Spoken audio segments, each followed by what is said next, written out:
यो मिना ढकालको चर्ती कला धेरै नै गइसकेपछि वर्षौं बितिसक्यो। सामाजिक सञ्जाल कुनै पनि खाली छैन। जहाँ जे खोल्यो टिकटक, फेसबुक, इन्स्टाग्राम, जता सुकै छत्ता छुल्ला यो के भन्छ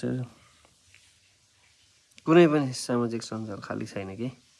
अब पिन्सु भने छ कुनै के यसको यो छोराभन्दा सानो उमेरको लट्ठे प्रोफेसर के भन्छ लट्ठेसँग ऊ गर्दा गर्दै अब त छोराछोरी दुइटैलाई पब्लिकमै गाली गर्न थालिसकेपछि छोरीले पनि फाइनली आफ्नो कुराहरू राखेकी छिन् सामाजिक सञ्जालमा।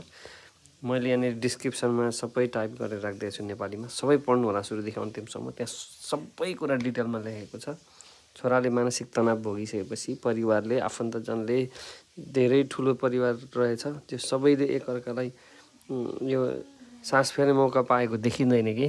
जतै नि जतैबाट एउटा न एउटा भिडियो आइरहेको हुन्छ कि त कहिले कुन चाहिँ लट्ठेसँगको इन्टरभ्यू, कहिले के गर्दा गर्दै आमा छोरी छोरा मात्र होइन कि, सरी बाउ छोरी छोरा मनोज गजरेल उनका छोरा र छोरी मात्र होइन कि उनीहरूको परिवारसँग सबैसँग कसै न कसैलाई गाह्रो नै भइरहेको हुन्छ अरे। यो कुरा बाहिर आइसकेको छ। एकचोटि सबै पढेर आफ्नो प्रतिक्रिया दिनु होला।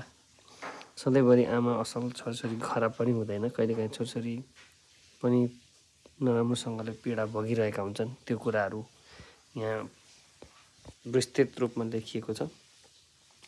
हुन त यो आइमाईलाई चाहिँ कुनै कुरा लुकाउनु पनि छैन। उसले चाहिँ घरि के बोलेछ करोडौँ सम्पत्ति लिएर त्यो 14 वर्षकी छोरीलाई आफूसँग नराखेको भन्ने पनि आरोप आइरहेको छ। तर आमाले दिनुपर्ने शिक्षा चाहिँ काहीँ चाहिँ मिसिङ छ।